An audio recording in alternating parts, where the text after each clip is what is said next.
Good morning. আজকে সকালটা তো শুরু হলো এক কাপ দুধ চা দিয়ে, আর তার সাথে তো ছিল অবশ্যই বিস্কুট। তো এদিকে আমি পুজোর বাসনও মেজে নিয়েছি, আর আমার বর এখানে মাছ ছিল ফ্রিজে, তো মাছ বার করে ও ধুচ্ছে, পরিষ্কার করছে, আর আমি স্নান টান করে এসে তো পুজো দিয়ে নিচ্ছি, কারণ আজকে যাব একটু বাবার বাড়িতে।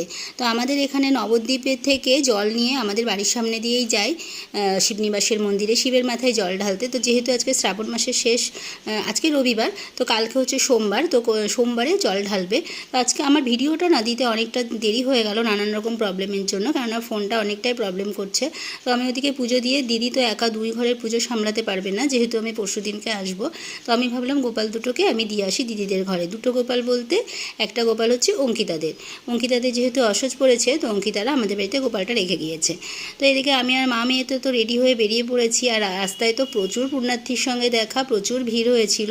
আর রাস্তায় রাস্তায় অনেক প্যান্ডেল করেছে সবার জন্য সেবা, মানে যারা হেঁটে যাবে তাদের কোথাও ব্যথা পাবে কি না, কী করবে সেগুলোর ব্যবস্থা, তারপরে ওখানে খাওয়া দাওয়ার ব্যবস্থা। তো যেহেতু আমরা প্রচুর বৃষ্টি চলে এসেছিলো, তা ভীমপুর থেকে আমরা টোটোটা চেঞ্জ করে আমরা বাসে করে গেছি। তো আজকে রাতেই তো নবদ্বীপ থেকে জল নিয়ে হাজার হাজার পুণ্যার্থী যাবে আমাদের বাড়ির সামনে দিয়েই শিবনিবাসের মন্দিরে শিবের মাথায় জল ঢালতে। তো এই ভিডিওটা আপনাদের সঙ্গে নেক্সট ভিডিওতে আমরা শেয়ার করব। আর এই যে আমাদের জন্য অপেক্ষা করছে, আমরা আসছি কিনা দেখতে চলে এসেছি আমাদের কোকো। তো আজকের ভিডিওটা এ পর্যন্তই থাকলো, টাটা।